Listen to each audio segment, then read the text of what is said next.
Hello everybody. Welcome to the second of the video lectures on Charles Dickens's Hard Times.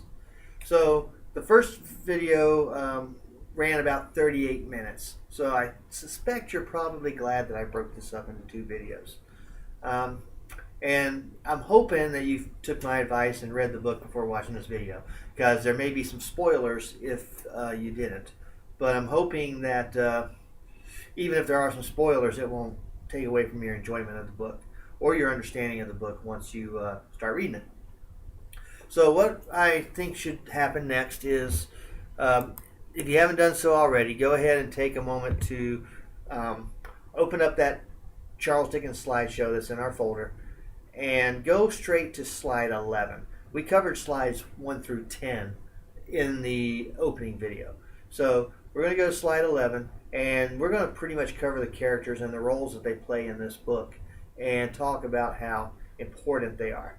So I will pause for a minute while you hit the pause button and go get that slideshow if you haven't gotten it already.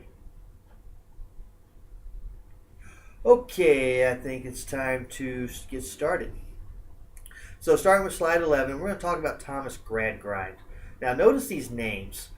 These names were not invented by accident. Gradgrind. What do you think of when you think of a grind? It's likely you think of something that's painful, something that goes on and on. Maybe sitting through one of these videos has been a grind for you, especially if you are not enjoying your classes or you're not enjoying your job, and you go to the daily grind and you just work your way through it as best you can, and it's hard to do.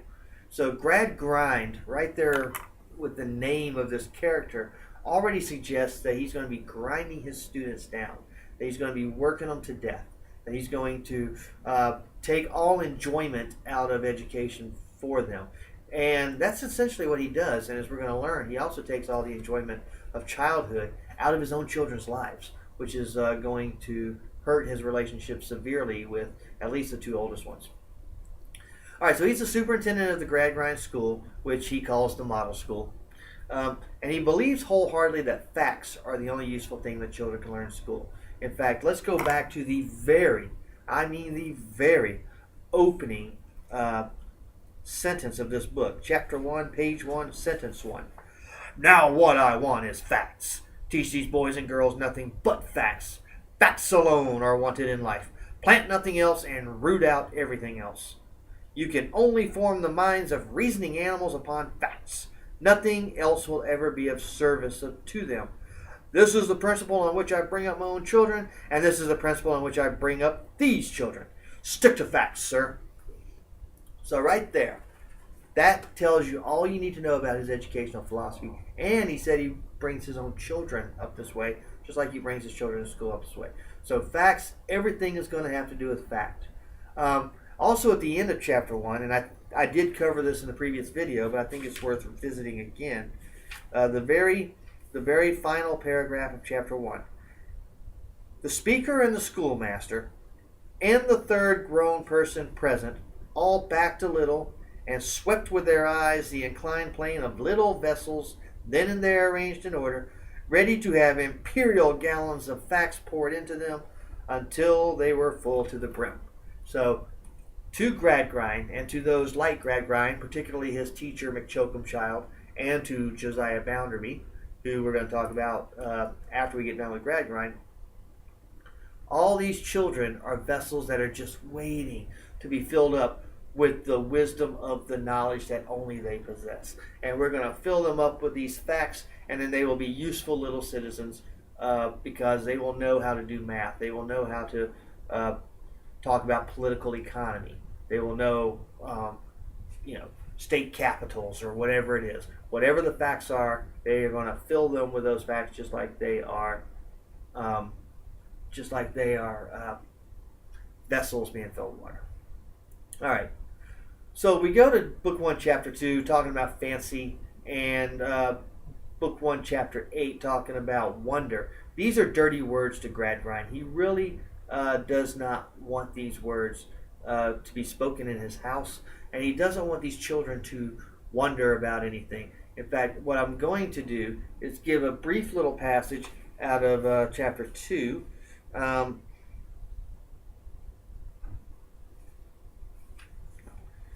Da, da, da, da, da. So this is, of course, there's one passage in chapter 2. What is called taste is only another name for fact. So he says that taste is done by fact. Okay. Um,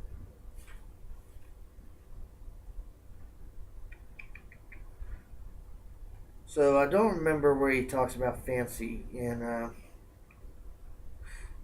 chapter 2. Of course, there's that passage about the flowers on the carpet, and this is deep into chapter 2, um, where um, where Gradgrind or McChokenchild says,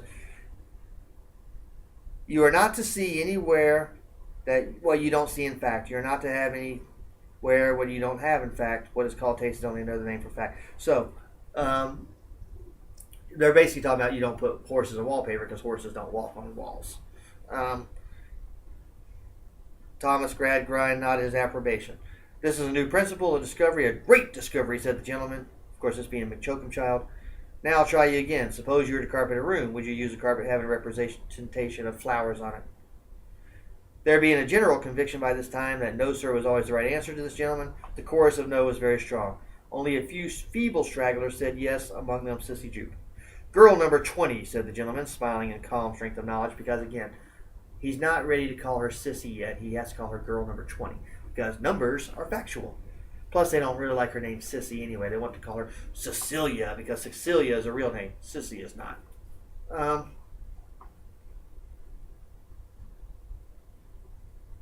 Sissy blushed. "So you would carpet your room or your husband's room if you were a grown woman and had a husband with representations of flowers, would you? Why would you?" "If you please, sir, I am very fond of flowers," returned the girl. "And is that why you would put tables and chairs upon them and have people walking over them with heavy boots?" "Oh, no, it wouldn't hurt them, sir. They wouldn't crush and wither, if you please, sir. They would be pictures of what was very pretty and pleasant, and I would fancy—" "Aye, aye, aye, but you mustn't fancy," cried the gentleman, quite elated by coming so happily to his point. "That's it. You are never to fancy." So, she fancies the flowers being on the carpet, and she thinks they're pretty, but she's not allowed to fancy. And then we get a similar situation in Book 1, Chapter 8, which is actually titled Wonder, and all about how children should not be allowed to wonder about anything. And of course, we get through this Gradgrind, always worried about people reading books in the library that make them wonder, that stimulate their imaginations instead of stimulate factual information, yada yada yada. We go almost to the very, very end of this one.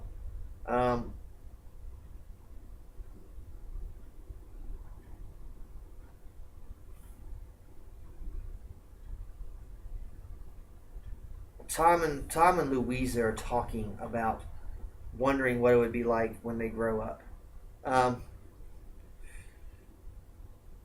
and of course, Mrs. Gradgrind hates this. Um, "Wondering again," said Tom. "I have such unmanageable thoughts," returned the sister, "that they will wonder." "Then I beg of you, Louisa," said Mrs. Gradgrind, who had opened the door without being heard, "to do nothing of that description, for goodness' sake, you inconsiderate girl, or I shall never hear the last of it from your father." So, here's Louisa saying, "I can't help but to wonder about things," and Mrs. Gradgrind saying, "Oh, you're not allowed to do that. You're being inconsiderate if you wonder about stuff." All right. Gradgrind uses his own children as experiments to demonstrate how beneficial a facts-only-based education is. We're going to talk a little bit more about what a failure it turns out to be. We go to the next slide. Gradgrind did not allow his children to read fairy tales or use their imaginations. They only had science books, and their toys were chalkboards and science cabinets. And that's it. Imagine if the only thing you had to play with in your entire life was a chemistry set, and that's it. You weren't allowed to play girls, if you weren't allowed to play with dolls, or boys, you weren't allowed to play with fire trucks, anything like that. That's the way Gradgrind raised his children. They had to be always being educated. They had to always be filled with facts. Even their toys and the books that they had to read. They weren't allowed to read books like Peter Pan or Grimm's Fairy Tales or the Arabian Nights. They had to read science textbooks from the age of, whenever they could read. So that's the way Gradgrind raised his children. Of course, we talked about this. This is also in Chapter 8.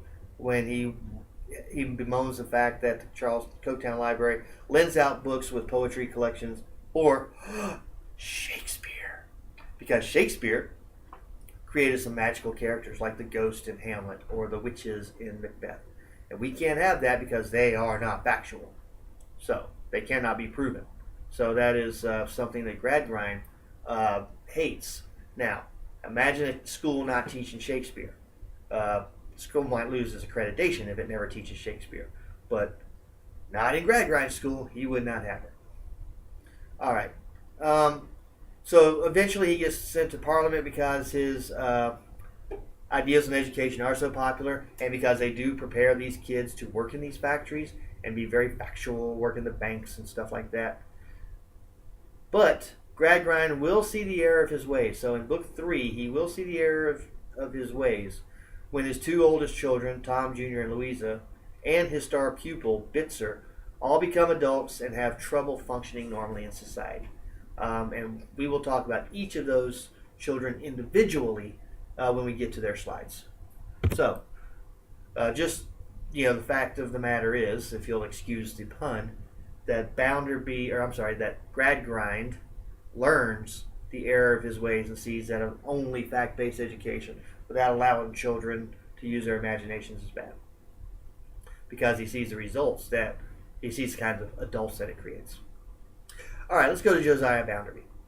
He is the wealthiest man in Coketown. He owns most of the factories in the town. He also owns the bank. He's a merchant. He's a trader. He's all kinds of things.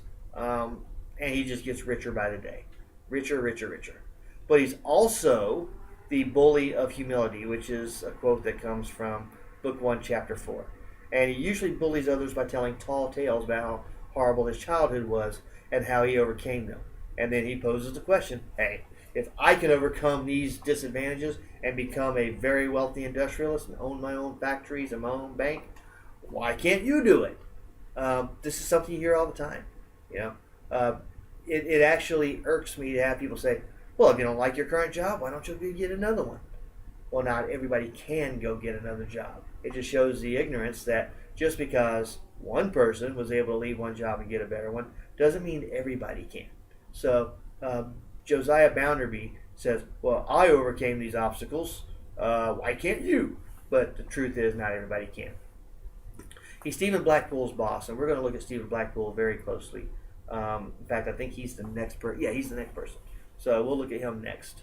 But he takes a special interest in Gradgrind's children. He employs Thomas Jr., who is named after Thomas Gradgrind Sr., and he marries Louisa. And this is one of those May-December relationships when he marries Louisa. Louisa's a good 30 years younger than him when he marries her. And he marries her because she's pretty and because she is a pupil of Gradgrind's school of fact. And we're going to learn that that marriage doesn't quite go so well. All right. He has a personal servant named Mrs. Sparsit, who is a widow who used to be a lady, but had fallen upon hard times. And we'll talk about Miss Sparsit in a minute. But the thing to know about this relationship is that Bounderby always presents her as a lady. This is a lady in the room, sir. You must address her as such. You must show her the respect that is due to a lady. But the problem is she has no money. She only comes from a very old family that can trace its roots back to, I don't know, probably medieval times. And she's not rich, so she must work for him. So here is his personal servant, his personal assistant, if you will, being treated like a lady of high class. And, well, Bounderby will sit there and say, I don't care. In fact, he says this to Sissy when Sissy meets her. I don't care one jot what you say to me, young lady, but you treat this lady over here with respect because she is a lady. But the truth is, he's probably enjoying the fact that he has a lady in his employ as his servant. All right, so he marries Louisa just strictly for appearance. Louisa grows up to be a beautiful young lady. If she could get by on looks alone and not personality, she would probably win beauty pageants. But the fact is, Louisa is devoid of emotion, and Bounderby likes that because he's devoid of emotion. So to him, Uh, After watching the way that Greg Ryan raised Louisa and finding out that she is incapable of emotion, he says that's the perfect wife. And so he marries her for that reason. And it's not until, and we'll talk about this when we get to Louisa, it's not until Harthouse wakes emotions up in Louisa that she did not know that she was capable of that the marriage falls apart. Okay. Bounderby is powerful enough to stop Parliament from passing any laws that might hurt his profits. So we go right to the beginning of Book 2, Chapter 1. And these are like the opening lines of that book. So let's take a look at it. Okay, I got to go backwards a little bit here. All right, so Chapter 1 of Book 2 opens up with a summer's day, talking about the soot, and the fact you can't find the town, da-da-da. All right. So you got that. In my book, it's a couple of lines, and you got a full paragraph, then you got another full paragraph that's almost like a half page long. And we go down to about the midway point of that. So it says, besides Mr. Bounderby's gold spoon, which was generally received in Coketown, another prevalent fiction was very popular there. It took the form of a threat. So this threat is a fictional threat, and yet it's enough of a threat to scare people. So, whenever a Coketowner felt he was ill-used, that is to say, whenever he was not left entirely alone, and it was proposed to hold him accountable for the consequences of any of his acts, he was sure to come out with the awful menace that he would sooner pitch his property into the Atlantic. This had terrified the Home Secretary within an inch of his life on several occasions. So we're talking about any of the industrialists in Coketown. So Bounderby doesn't own every factory in Coketown, but he owns the one that Blackpool works in, and he owns the bank, and so he's still very rich. But anytime anybody wanted to pass a law, because the Home Secretary is kind of he's a very, very big government official. I want to say kind of like the Secretary of State is, something like that, or perhaps the Secretary of Commerce. So anytime the government wants to pass a law that might affect these industrialists in some way, they threaten to pitch everything they own into the ocean and basically close the factories and put people out of work, and this scares people to death. Well, are you listening to what I'm saying here? Because this is very relevant to today's discussion. Raise the minimum wage and people will lose their jobs. Raise the wage at McDonald's to $15 an hour and they will put machines in to take people's orders instead of people. You're hearing these threats all the time from these industries that are saying, you pass a law that I have to add safety equipment or safety features to my equipment, the equipment will be so expensive I'll have to put people out of work to buy it. So there's always that threat, and you can see it was going on in this book in 1854. It's still going on today in the 21st century, that if a law is passed, jobs will be lost. So that's something to think about. Bounderby refuses to listen to complaints for his workers. He thinks that all of his workers want luxury when all of the workers really want are better wages and working conditions. So, Bounderby says, and we talked about this in the last lecture, when he meets Harthouse, which I think is in Book 2, Chapter... Oh my gosh, what was it? Chapter 2? No, yeah, I think it was in Chapter 2. Oh, here it is. Okay. So it's in Chapter 2, where he says, as to our hands, there's not a hand in this town, sir, man, woman, or child, but has one ultimate object in life. That object is to be fed on turtle soup and venison with a gold spoon. Now, they're not going to, none of them ever be fed on turtle soup and venison with a gold spoon, and now you know the place. He also says they want to be put up in a coach and six, which is kind of a luxury hotel. So, Bounderby believes that if these people ask for a 1 penny an hour raise, that they're actually hurting him, because that means that they're going to keep going on. He thinks it's a slippery slope, where they'll keep going and going and going until they demand enough money that he goes broke. And of course, that is not really what the people want, but that's his opinion. All right. And then he gets revealed as a liar. Now, again, I'm hoping that you've already read this book. He gets revealed as a liar when Mrs. Pegler is revealed to be his mother, and she is revealed to have actually been a good mother. Um, this is going to stun everybody, especially Gradgrind, who's going to think that she was a horrible, horrible, abusive woman. And it turns out, no, she was a very good mother who gave him every advantage she could. And that's just going to completely explode all of these tall tales that Josiah Bounderby has been telling throughout the book. So he's going to be revealed to have been a liar all this time. And that's going to hurt his credibility, of course. So that's Josiah Bounderby. All right, Stephen Blackpool.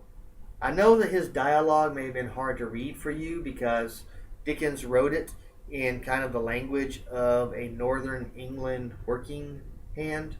And, sometimes you may have had to read some passages 2 or 3 times to understand what Blackpool was saying. But he is a factory hand. He works in Josiah Bounderby's mills, or at least one of them. He's a very good worker and a very honest man.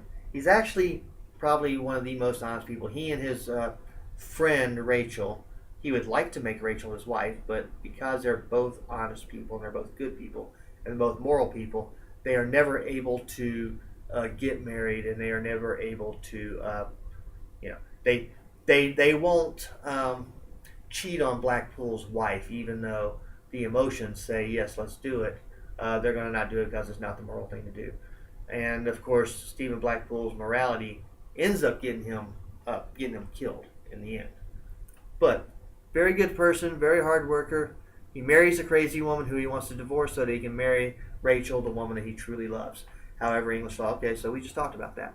And of course, there is that scene where he goes to visit Bounderby and ask him, is there any way I can get this divorce so I can marry the woman I truly love? And of course, Bounderby is sitting there eating pork chops and drinking sherry and saying, no, there's no way around it. Not unless you can afford £1,000 or £1,500 for the divorce. Which, of course, on Blackpool's salary, he would never be able to afford in 100 years. So, in fact, I think that's one of the things Charles Dickens is railing against as well, is the unfairness of divorce laws that it allows super rich people to get divorces if they want them, but the average folks that have to stay in miserable marriages. And when I say that this book was written during a dark time in Dickens' life, this is about the time he's going to separate from his wife as well and run off with an actress that would be his mistress for the rest of his life. You've got that. And then, of course, the apartment that he lives in. This apartment that he lives in is very small, very cramped, and it's the exact opposite of Bounderby's apartment. So just like when he goes to visit Bounderby for the first time, and I don't remember the chapter it's in. I think it's in chapter 7 of the first book. Nope, that's Mrs. Sparsit. Never mind. Actually, I think it might be later than Mrs. Sparsit. But when he goes to visit him, so it's after chapter 8, after chapter 9. Okay, chapter 10. So when he goes to meet him in chapter... Is it chapter 10? No, chapter 11. Chapter 11. Okay, so in chapter 11, when he goes to meet Bounderby, it's a very small line, but it's an important one. When Stephen Blackpool is going to visit him, he eats the only lunch he has, which is a small piece of bread. So he only eats a piece of bread, while Bounderby, while he's having a meeting with this guy, is chowing down on pork chops and drinking sherry like it's water. So not only is Bounderby super rich, but he's super rude to do this to one of his hands, who can only afford to eat a piece of bread. Then, of course, you've got the cramped apartment, which you see in chapter 10. And he has to climb up a ladder, and it's over the top of a shop. And it's so cramped that while his wife is sleeping in the bed, he has to sleep in a chair, and it's very uncomfortable. Bounderby's house in chapter 11 is on top of a hill. It's a red house, black shutters. It's got a brass door knocker, or brazen door handle. It's got his name engraved on the front. And he goes into one room and has to wait before he's allowed into the parlor. Or he has to wait in the parlor before he's allowed to go into the dining room. So, he's got multiple rooms. Whereas Blackpool's apartment is one room, and that's it. Not even a separate room for the bathroom, because there were no such things back then. He had to go outside to the loo, which he shared with everybody on the street probably. So so his apartment is a big contrast to Bounderby's house, and it shows the different living conditions. It shows a contrast in the living conditions. All right. Now, Blackpool, because he is such an honest, good guy, is going to refuse to join the union, which is the United Aggregate Tribunal that Slackbridge is trying to organize. And he does so because he feels like the union will only do his fellow employees harm more so than good. So here is Slackbridge stirring up the people, having a rally, making them say, yes, we need to demand better wages, we need to demand better working conditions. And Blackpool steps up and says, I don't think it's going to work. And I don't really want to be a part of this. I can't buy into your philosophy. I'm just going to go to work every day. I'm going to do my job. I'm going to collect my meager little paycheck. And I'm going to go home. And that'd be the end of it. So because of this, the other factory hands actually isolate him. They genuinely like Blackpool because he's a likable guy. But they isolate him. They ostracize him. They won't speak to him. They won't even look at him. They want to walk on the other side of the street from him. And Blackpool knows this, and so he kind of accommodates them. So it's important that because Blackpool sticks to his principles, he won't join this union. Now, here's the irony. Blackpool is going to get fired by Bounderby because he's going to refuse to badmouth the other factory workers that are actually unionizing in Bounderby's presence.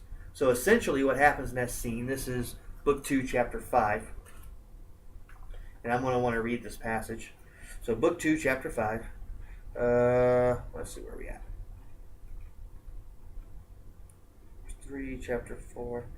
So Chapter 4, of course, is when Slackbridge, and Chapter 4 of Book 2 is when Slackbridge is going to try to stir up the people. And Blackpool's going to say to them, no, I don't want any part of this.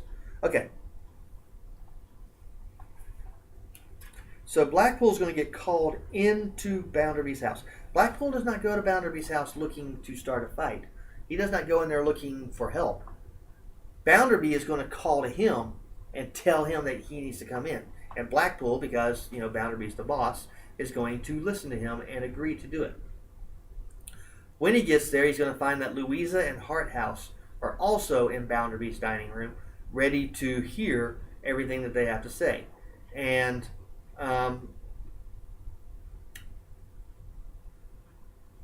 Bounderby's going to say, tell Mr. Harthouse here, and tell this lady over here, of course the lady being Mrs. Sparsit, and tell my wife here how horrible the people you work with are. And Blackpool's like, I'm not going to do that. They're not horrible people. They're good people.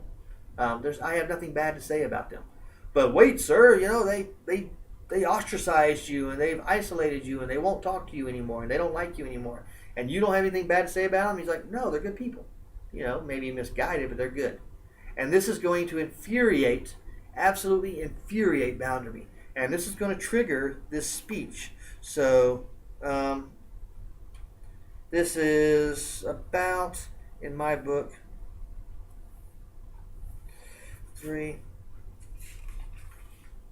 4, about 5 pages in on this book, into that chapter. So after Bounderby cannot get,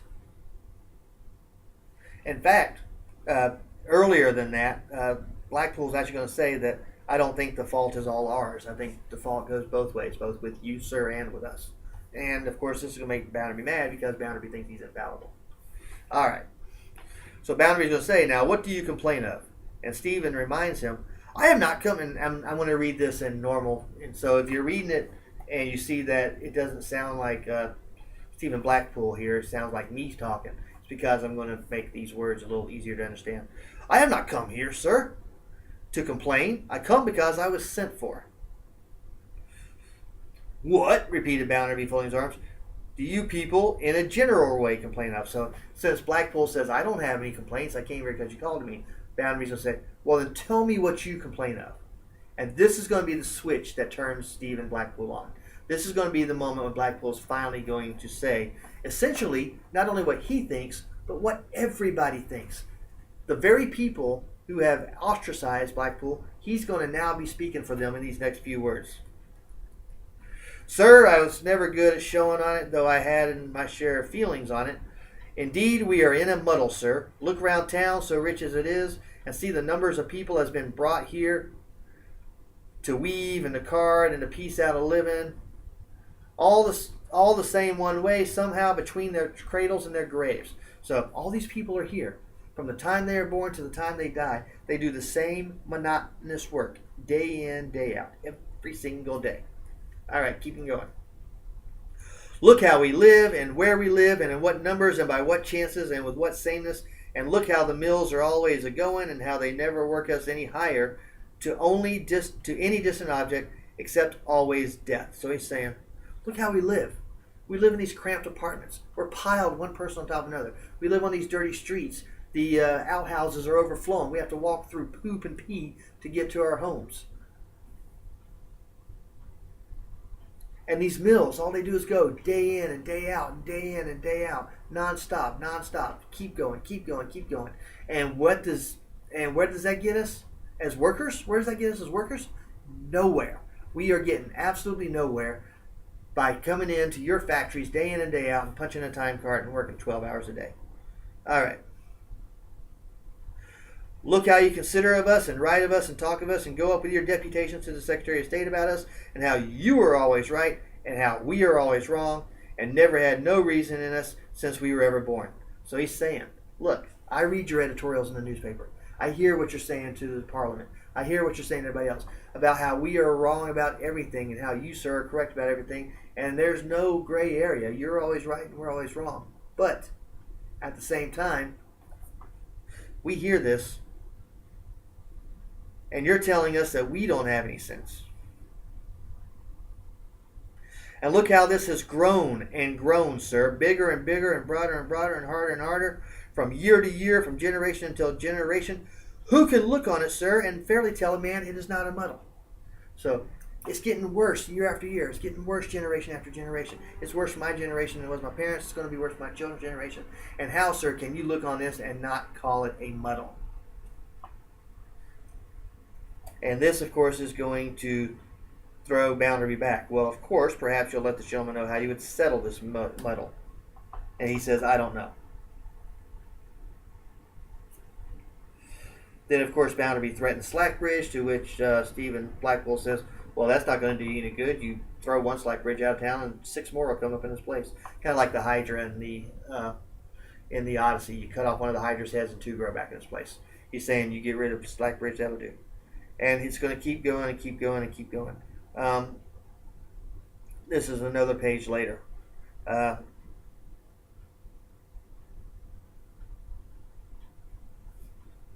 This is not drawing nigh to folk with that kind of some patience and cheery ways, draws nigh to one another in money troubles, and so cherishes one another in their distresses with what they need in themselves. I humbly believe, as no people the gentleman have seen in all his travels can beat, will never do it until the sun turns to ice.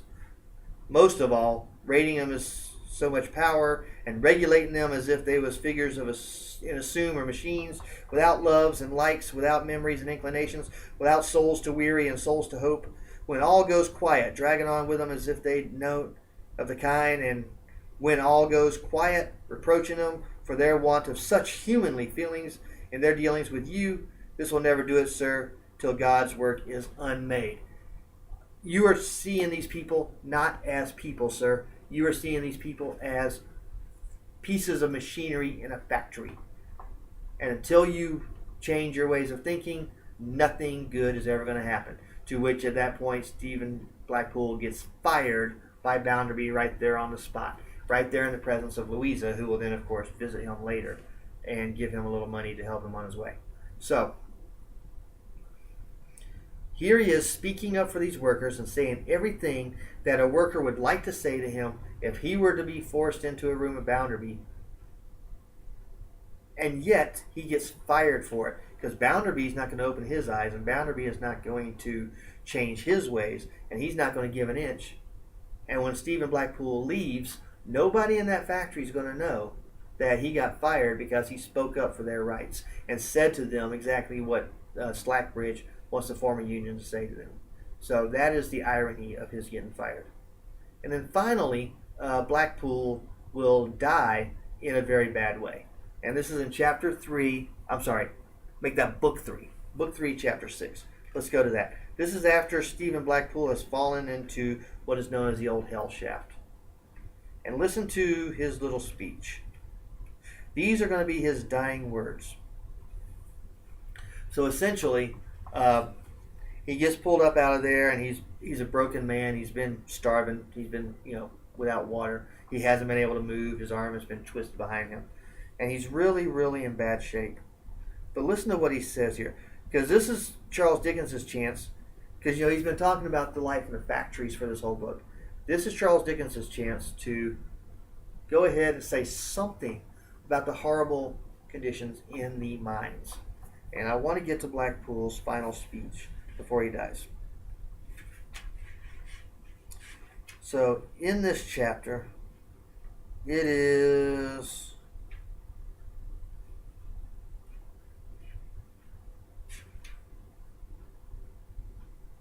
okay. This is almost at the end of the chapter, really. So about 3 or 4 pages from the end. So everybody has shown up, and there's Rachel standing beside him, and of course he's surrounded by Gradgrind, Louisa, and everybody. And he's going to talk about this. So he's talking directly to Rachel. So he doesn't know that everybody else is listening. This is he and Rachel now. This is probably going to be the last time in his life he's going to get to speak to Rachel. I have fell into the pit, my dear, as is cost within the knowledge of all the old folk now living, hundreds and hundreds of men's lives. So this pit that he's fallen down into, that used to be a mine, like a coal mine, has cost people, hundreds of people, their lives. Fathers, sons, brothers, dear to thousands and thousands, and keeping them from want and hunger. So these people came to work in this pit just to keep their parents or keep their children from dying of hunger because they needed to make a wage. And yet this pit kept killing these people that came here to make an honest living. I fell into that pit and have been with fire damp crueler than battle. I have read on it in the public petition, and anyone may read from the men that work in the pits, in which they have prayed and prayed the lawmakers for Christ's sake not to let their work be murder to them, but to spare them for their wives and children that they love as well as the gentle folks love theirs. He's saying, look, Parliament needs to pass laws to protect the workers of the mines. These mines are murder. The people that run these mines are murdering people just to drag a little bit more coal out of the ground so they can line their pockets with profits. Please, these workers are praying to God, if there is a God. If this were a full semester class, we would actually read Cry of the Children by Elizabeth Barrett Browning. If you have a chance to read Cry of the Children by Elizabeth Barrett Browning, it talks about all the children that work in the mines and the horrible conditions they work in. These people are praying, please don't let this be murder, because we love our children, we love our wives, we love our children. We want to take care of them, and we want to come home to them, just like the gentle folk. And by gentle folk, he means the rich people, the factory owners, the mine owners, the leisure class, whatever. Just like these folks love their families, the people that work in these mines love their families, and they're dying in these mines, and it's not right. When it were in work, it killed without need. So he's talking about the mine now. So when the mine was actually in operation, it killed without need. And when it is let alone, or in other words, because remember, it's been boarded up and closed, was let alone, it kills without need. See how we die with no need in one way or another, in a muddle every day. So he's saying, we have died for no reason whatsoever. There's no good reason for us to die because of this mine. And yet this mine has claimed many lives for that. So that's his final speech, and then of course shortly after that he will pass away. So Stephen Blackpool represents the working class and the people that are fighting against the actual people in power. All right. So that's Stephen Blackpool. Let's take a look at Louisa Gradgrind. She's Gradgrind's oldest daughter, and he says time and again throughout the book she's also his favorite child. He raises her on a fact-based home to show the world the benefit that a fact-based education can bring about. And of course, it doesn't go as well as he planned, obviously. She did not have a happy childhood. He deprived her of the joys that many normal children enjoy, like toys and children's stories. We've talked about that already. So she grows up, even though she grows up to be beautiful and pleasing to the eye, she grows up to be an emotionless, cold woman. She is incapable of love. She even says, and we won't read that passage because this video is running long already, but she has said to her father, I will never love Bounderby. I'll marry him out of obligation, but there's no way I can generate love for him. The only person that can get emotion out of her at first is Tom Jr., her brother, because the two of them are actually of the same mind, that they're being raised the wrong way, they're being deprived of many things that other children get. So the two of them kind of have a special relationship there. Harthouse notices, and this is in book 2, chapter 2, he notices when he comes to visit the Bounderbys and meet Louisa, because he meets Bounderby, I think, in the factory. So he meets him there, goes to Bounderby's home, looks around, looking for all the touches that a woman adds to a home. The flowers, the pillows, anything that would be evidence that a woman lives here, and he can't find any. Because Louisa is so emotionless and so devoid of emotion and so machine-like that she doesn't add those womanly touches that anybody who's married or lives with a woman or any woman herself knows is a part of any happy married couple's home. They're not in there because Louisa is not capable. All right, she lived a sheltered life growing up. And notice how when she visits Stephen Blackpool right after he got fired. So this would be, I think, chapter 6 in book 2. In fact, I think this is an important passage as well. I know that I've been rambling on, but I want to read this passage to you. All right, so chapter 5, he gets fired. Chapter 6, he comes in. He gets home to Rachel. Somehow Louisa finds him. Mrs. Pegler introduces herself. She talks about a son, which we will later learn is Bounderby. Okay. So, she's going to enter.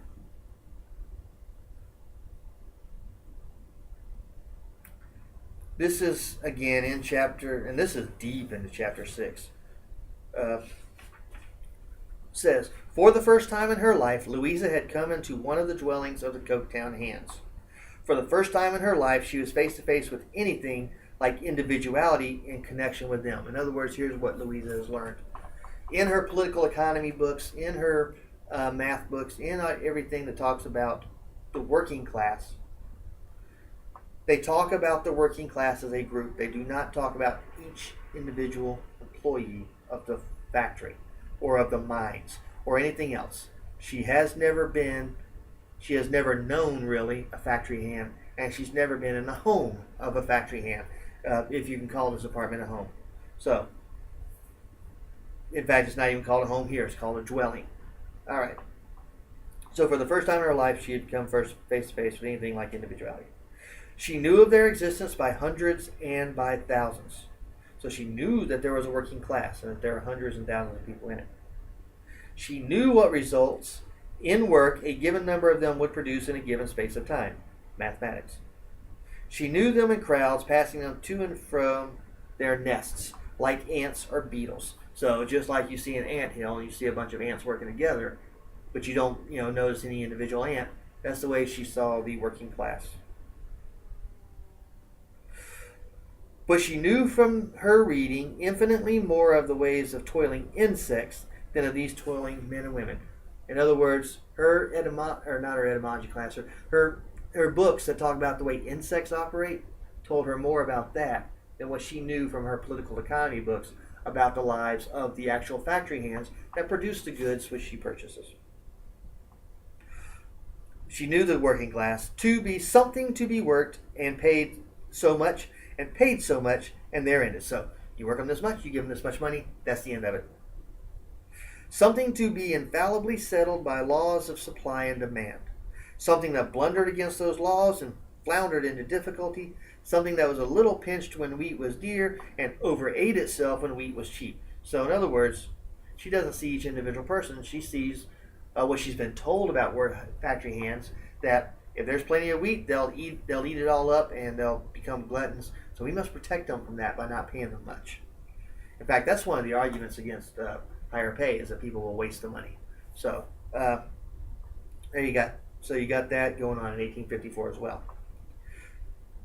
Something that increased at such a rate of percentage and yielded another percentage of crime and another percentage of pauperism, something wholesale of vast fortunes were made, something that occasionally rose like a sea and did some harm and waste, chiefly to itself, and fell again. This she knew the Coketown hands to be, but she had scarcely thought more of separating them into units than of separating the sea itself into its component drops. So, all she had been taught was numbers about groups of these working class folks. She had never, until she walked into Stephen Blackpool's house or apartment, thought of each individual one any more than she could think of an individual drop of water in a vast ocean. So this is a wake-up call for her. All right. She nearly has an affair with Harthouse because he finds a way to stir up emotions with her like no other man has. This is scary to her. She's not supposed to feel emotion. She's not supposed to feel love. She's never going to feel love for Bounderby.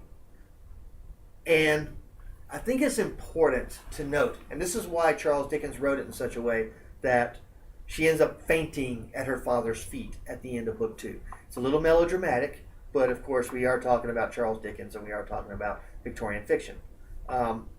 So the reason she faints at her father's feet is that had she had an affair with Harthouse and been found out, it would have ruined her and the Gradgrind family. And, she's already ruined enough. So she goes to her father for protection from herself. And it turns out to be the best move she could have made. All right. So at the end of book 2, the very end of book 2, when she comes in and she has her little speech. Here we go again. I got to read this. So this is at the end of 2, book 2. Into chapter 12.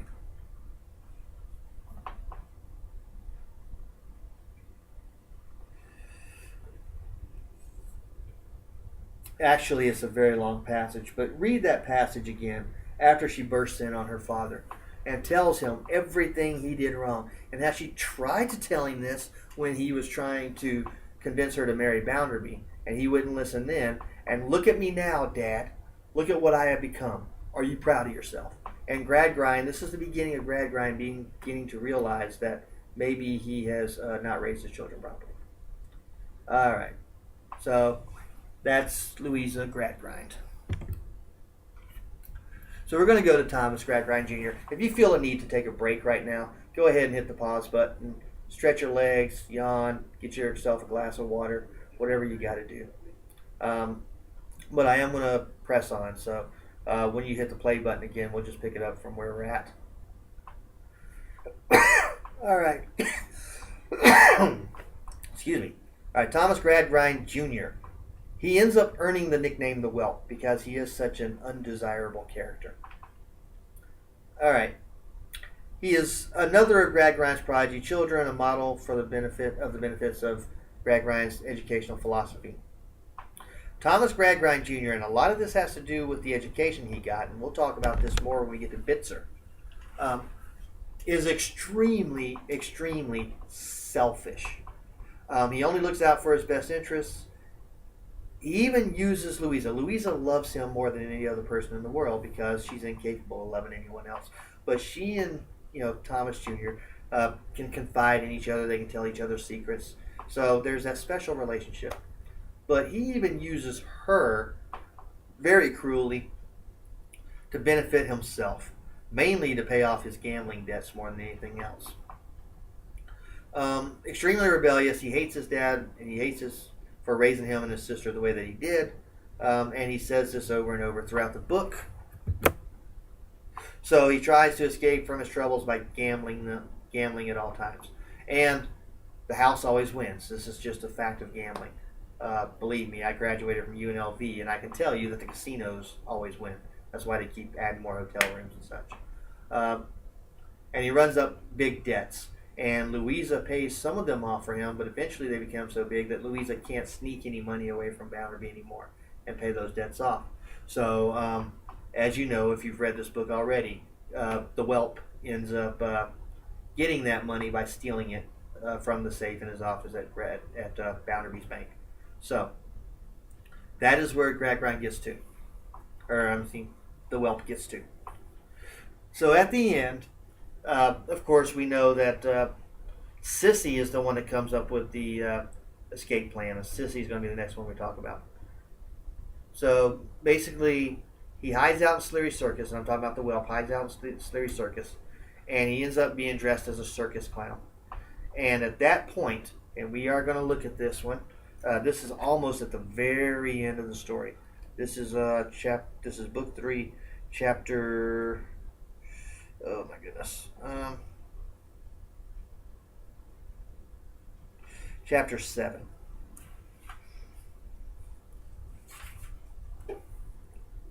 And this is kind of deep into chapter 7. All right. They all three went in, and by all three went in, we're talking about Sissy, Louisa, and Gradgrind. And maybe Sleary, actually. Okay. And Mr. Gradgrind sat down forlorn on the clown's performing chair in the middle of the ring. So here is Gradgrind in the middle of a circus ring, sitting on a chair, in a circus. On one of the back benches, remote in the subdued light and the strangeness of the place, sat the villainous whelp, sulky to the last, whom he had the misery to call his son. So Gradgrind sees that this bank robber, this guy who would steal from his own employer, and then frame an innocent man for doing it, and that innocent man he framed was Blackpool. He's sitting back there on that back bench, and he has to call him son, and he doesn't like it very much. In a preposterous coat like a beetle's. A beetle, by the way, Charles Dickens did not like beetles at all. A beetle was actually an official of the church that was kind of like a law enforcement official or an investigative official of the Church of England. Not very well liked people. So, dressed like a beetle, in a preposterous coat, with cuffs and flaps exaggerated to an unspeakable extent. I was going to try to put a picture of this. I was going to draw a picture of it. But he's got these cuffs, not like, regular cuffs, but they are flaring, and they are much bigger than his hands. In an immense waistcoat, knee breeches, buckled shoes, and a mad cocked hat, and with nothing fitting him, and everything of coarse material, moth-eaten and full of holes, with seams in his black face, where fear and heat had started through the greasy composition daubed over. So he is so sweaty that he's sweating through the makeup that's on his face. Anything so grimly, detestably, ridiculously shameful as the whelp in his comic livery, Mr. Gradgrind could by any other means have believed in. Weighable and measurable fact though it was, and one of his model children had come to this.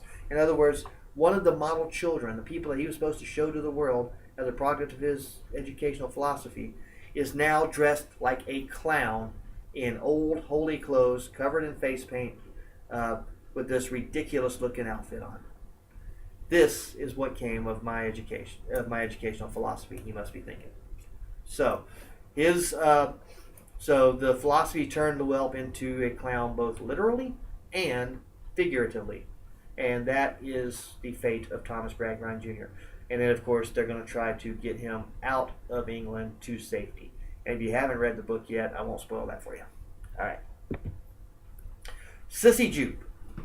Sissy Jupe is the counterpoint to Louisa. She is the contrast to Louisa.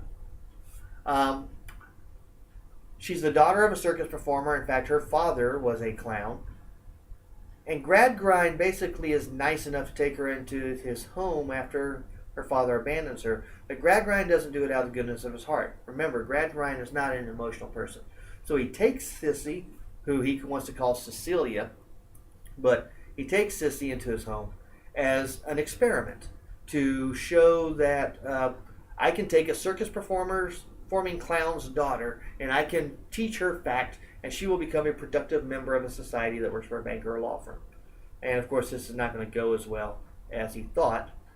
Also, Mr. Gradgrind needs Sissy's help in taking care of Mrs. Gradgrind, who's always complaining of some ailment or another. And Sissy does take care of her up until Mrs. Gradgrind's death. But her father was not a bad guy. He actually ended up abandoning her because he wants her to get an education. He thinks the education is the be-all, end-all that will help Sissy out. So he abandons her with Gradgrind in the hopes that Gradgrind will take her into the school and educate her, and that's exactly what he tries to do. She is the epitome of fancy, and we've already talked about that. We read that passage earlier where she would actually have carpets with flowers on them because she thinks it's pretty, and she likes horses and would have wallpaper with horses on them, even though horses don't really walk on walls. And she has a huge imagination, and this is going to be the bane of Gradgrind's existence. Her favorite book is The Arabian Nights, and this is revealed when she talks about what she used to read to her father on a nightly basis. And this is a fanciful book about magical creatures such as genies that cast spells and things like that, that live in lamps and cast spells. Such creatures don't exist in real life, but they do in Arabian Nights, and they are important to the Arabian Nights. And this is the exact opposite of anything that Gradgrind would want his children or his students in his school to actually read. All right. Now, the problem with Sissy is that she ends up becoming convinced that she's stupid because she cannot get the answers right in Mr. McChokumchild's class.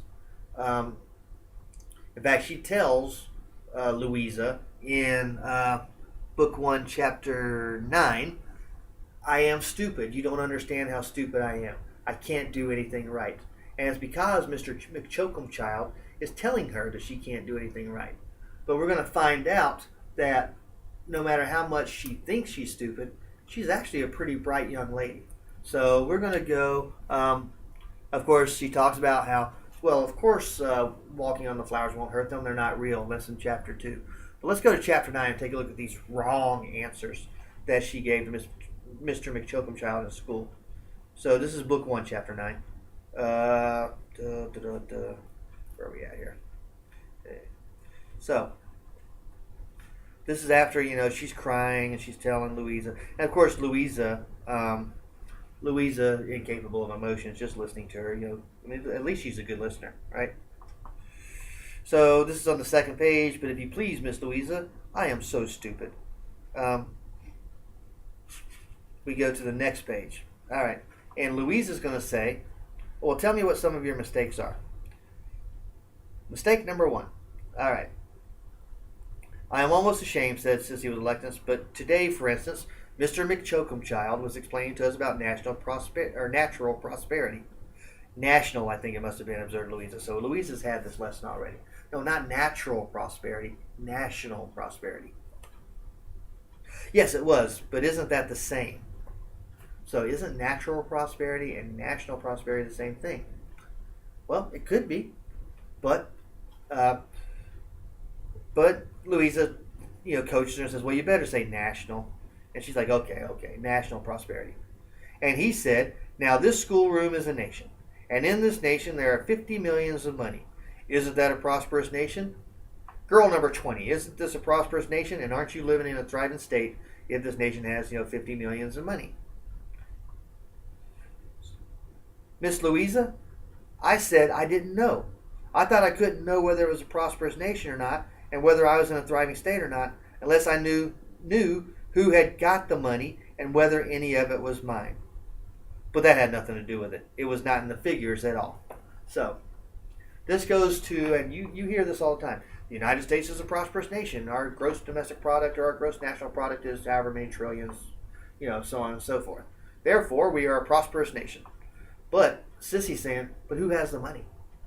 Because if not everybody has the money, then it's not a very prosperous nation, is it? That's what she's saying here. So, even though she got the answer wrong, was it really a wrong answer? Number 2. Mr. McChokumchild said he would try me again. And he said, this classroom is an immense town, and in it there are millions of inhabitants, and only 5 and 20 are starved to death in the streets in the course of a year. What is your remark on that proportion? So, 25 people out of a million out of millions of people, out of a million inhabitants, die of starvation. What do you think of that proportion? And my remark was, for I couldn't think of a better one, that I thought it must be just as hard upon those who were starved, whether the others were a million or a million. And that was wrong too. So she's saying, well, I thought about those 25 people and thought it must be just as hard on them to be starved to death, regardless of whether there were 10 people in the town, a million people in the town, a million people in the town. Those 25 people must still be suffering the same amount. And of course, Mr. McChokenchild says, wrong answer. So,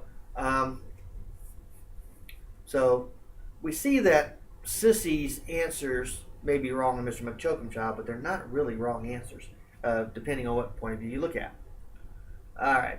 She also is the only person who can convince Harthouse to leave Coketown and never see Louisa again. And she's the one that comes up with the plan for saving the whelp. In fact, after she comes up with the plan, even Gradgrind says, it's always you, child. Basically saying she's the one that always comes up with the ideas that saves the family. So, just like she was the one that got rid of Harthouse to save the family from any problems there, she's the one that also comes up with the only plan that could have worked to save the whelp and get him out of the country without being arrested. So, turns out she's not stupid after all. She's just a little bit different in her methods of thinking. And Gradgrind in the end finally has to concede that there is value to both Sissy and to her different methods of thought. And this is a growing point for Gradgrind. Throughout this story, Gradgrind is probably the one character who changes the most from beginning to end. And Sissy is a major catalyst for that. All right. Bitzer. All right, let's see how many.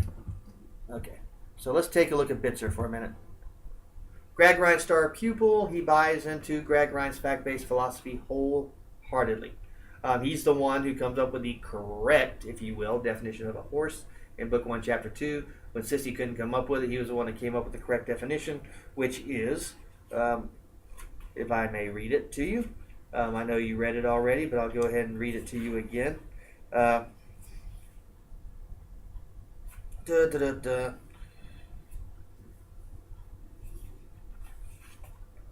He says,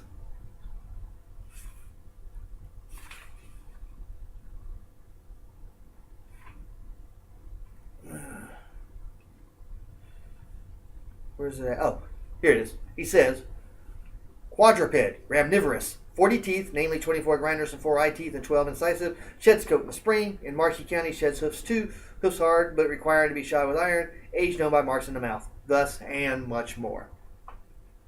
Gradgrind says, now girl number 20, you know what a horse is. So, he's able to define a horse by its facts, as opposed to defining a horse in other ways.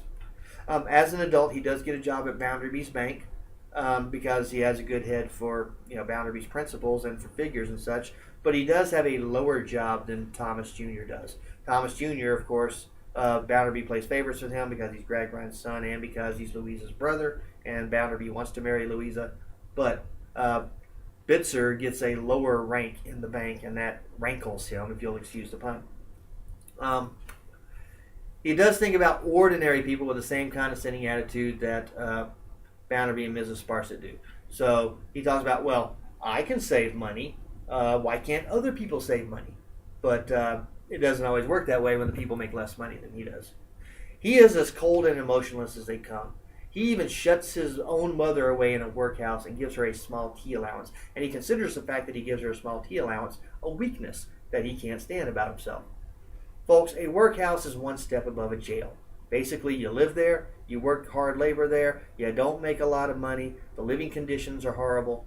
You might as well be in jail in order to be in a workhouse. And Bitzer has put his own mother in there, and that is bad. All right, he acts as a spy for Bounderby. He spies on Thomas Jr. because he doesn't trust him. And then he captures Thomas Jr. and he will turn him into Bounderby.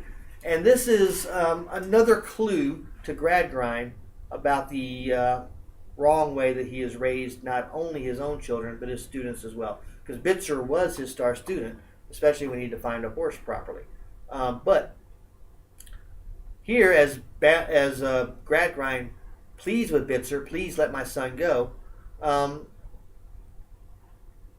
Bitzer is thinking on self-interest. In fact, it says here,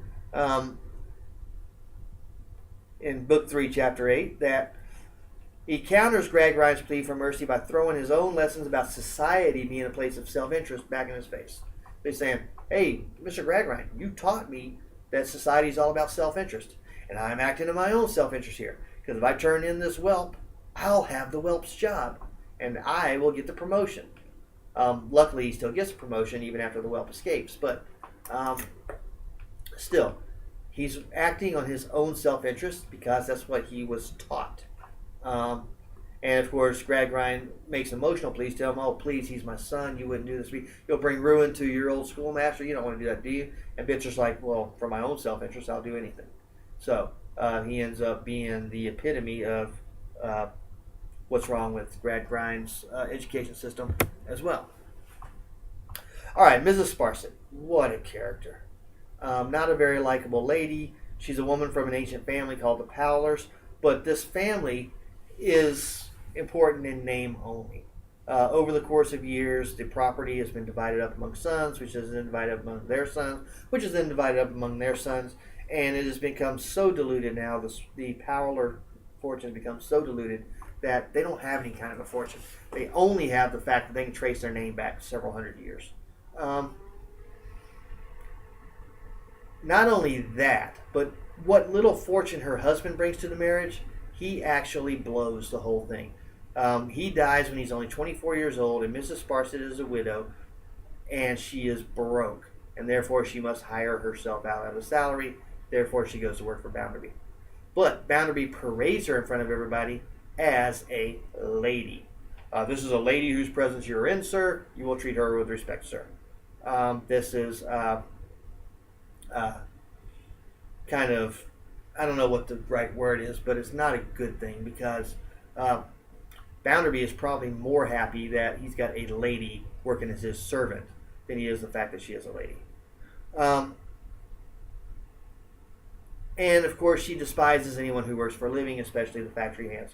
We get this again at Book 2, Chapter 1, when she's having that discussion with Bitzer about how the factory hands are only looking out for themselves. So that is Miss Sparsit. She is, let's see, is it on here? Oh, yeah, I did put it on there. She does seem to have a secret love for Bounderby. She tries to ruin Louisa because if she can ruin Louisa, then Bounderby will have a reason to divorce her, and then Mrs. Sparsit maybe can step in and become the new Mrs. Bounderby. In fact, it's pretty clear that she wants to be the new Mrs. Bounderby. But Bounderby's not interested in her. He's only interested in making her his servant. So that blows up in her face when Bounderby goes to confront Gradgrind about his daughter, and Gradgrind's like, "Yeah, I know where my daughter is. She's right here. She came to me and told me everything, and I'm okay with it." And Bounderby's like, "Buh." And then of course he divorces Louisa anyway, or I don't know if he divorces her, but he basically puts an end to the marriage. And then of course, she thinks that if she can capture the mysterious lady that was hanging out with Blackpool before the bank was robbed, that she will win Bounderby's love that way. So she finds the mysterious lady. It's not clear how, but she does find the mysterious lady. And she brings her kicking and screaming into Bounderby's house, thinking, this is it. I'm going to win Bounderby over. He's going to fall in love with me because I found this lady that helped rob his bank. And then, of course, we learned that that's Mrs. Pegler. And Bounderby is upset because Sparsit stuck her very big nose, and of course it says in here that she does have a big nose. Sticks her very big nose in the family business where it doesn't belong, and she ends up getting fired afterwards. So that is Mrs. Sparsit.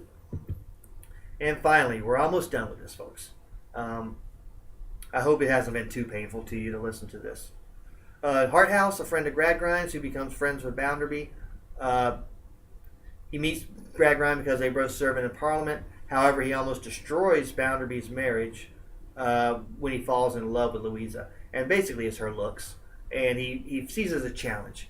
Only the brother, this horrible brother of hers, and he knows the brother's horrible because he invites him up for drinks. And then, of course, Thomas Jr. ends up running his mouth about her and reveals that she's not in love with Bounderby. And he says, wow, she's beautiful when she smiles for her brother. If only I could get her to smile like that for me, maybe she'll fall in love with me and then I'll be the happiest man around. and he does break through.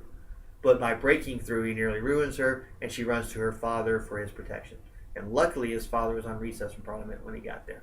And then, of course, we know that Harthouse is sent away from Coketown, hat in hand, by Sissy. All right, Rachel, the woman that Stephen Blackpool truly loves. So he's married to a woman, and there's some hint that she actually may be Rachel's sister that he's married to. They were definitely good friends growing up, one way or the other. But Blackpool cannot marry her because he's married to someone else, and he cannot afford to pay for a divorce. And because they're both very virtuous, she will never act upon her own feelings either. So she's just as virtuous as Blackpool is, and has just as much respect for the institution of marriage. And because of that, she deprives herself of happiness, just like Blackpool deprives himself of happiness, because they cannot, get married and live openly in love. They have to keep it secret. All right, but she's also very virtuous because when Blackpool's wife is very, very ill, which is brought on by her own alcoholism, Rachel nurses her back to health, just like a good person. All right, Mrs. Pegler, the mysterious lady who's been stalking Bounderby. We find out she's been stalking him because he is her son, and he wanted her sent away because, he had all these outrageous stories about how his mom abandoned him, and his grandmother beat him, and he was living in a ditch with water, and, he didn't have 2 nickels to rub together and everything. All of that gets blown up whenever it's revealed that Pegler is not only his mother, but that she took pretty darn good care of him. So he had some advantages that he's not telling the truth about. Mr. Sleary, the circus owner, loves Sissy to death, loves the Gradgrind family for taking care of Sissy. Therefore, when the whelp gets in trouble, he actually helps the family out and helps the whelp to escape. Even after Bitzer collars the whelp, Sleary still finds a way to get the whelp free and get him on a ship. Slackbridge, a union organizer, he rallies Bounderby's hands to organize into a union. And of course, he's representative of all the union folks out there. Slackbridge is not a very likable character in many ways, but he does serve a purpose. Mr. McChokumchild, of course, we can talk about that name all day. That is not an accident. In fact, a lot of these names in here are not accidents. McChokumchild